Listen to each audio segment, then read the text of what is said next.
You're listening to me right now. You aren't thinking about the meaning of each word, you aren't translating them in your head, and you aren't stopping to analyze the grammar. The sound hits your ears and the meaning simply appears. But you don't remember how you learned to do this. You might have faint memories of learning to walk, falling down, getting back up, someone clapping nearby. But speaking? You mastered a complex symbolic system from scratch. Phonetics, vocabulary, grammar, context.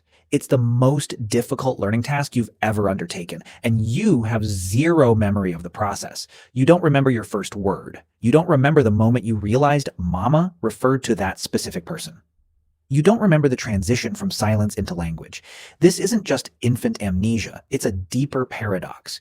Your most fundamental ability is the very thing you are most incapable of remembering. Let's look at what you actually pulled off. There are over 6,000 languages in the world. Each has its own complex rules: word order, tenses, tones, metaphors. A 2-year-old with a brain smaller than your coffee mug manages to decode this entire system with almost no formal instruction. Think about how crazy that is. No one gave you a lecture. No one explained that the subject comes before the predicate. No one told you this is a noun, that is a verb. You just listened. You listened to thousands of hours of speech, most of which you didn't understand, and you extracted the patterns. Psychologists call this statistical learning. Your infant brain was effectively a pattern recognition machine. It calculated which syllables frequently appeared together, which words correlated with which scenarios, which combinations made sense, and which were just noise.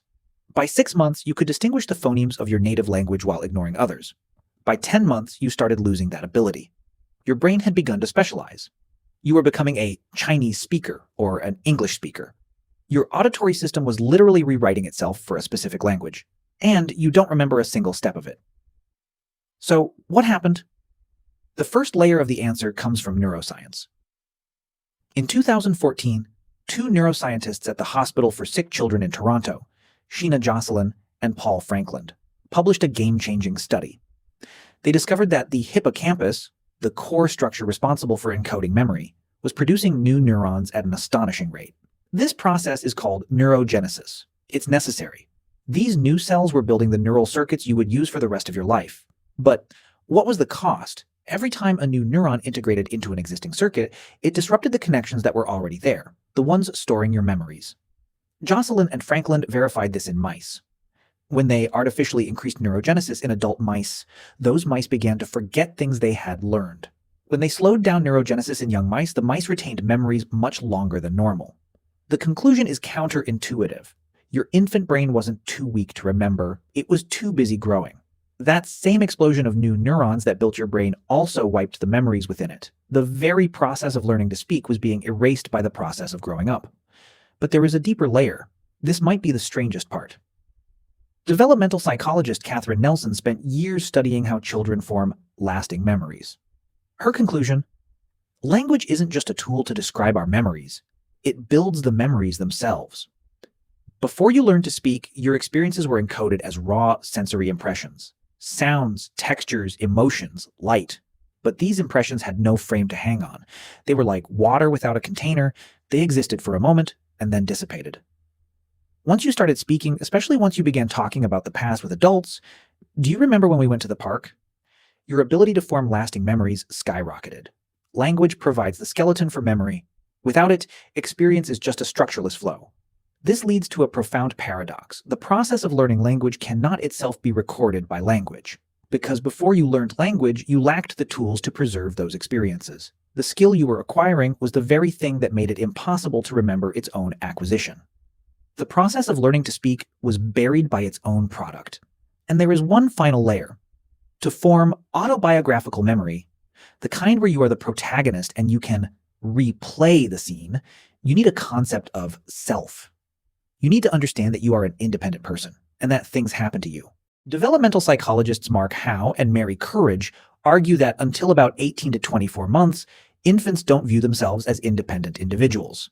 The classic test is simple. Put a red dot on a baby's nose and let them look in a mirror. Under 18 months, the baby treats the reflection as another child. Over 18 months, they reach up to touch the dot on their own nose. They recognize themselves, and this moment of self-recognition aligns perfectly with the earliest possible autobiographical memories. Look at language, too. The baby starts saying the word I around the same time, 18 to 24 months.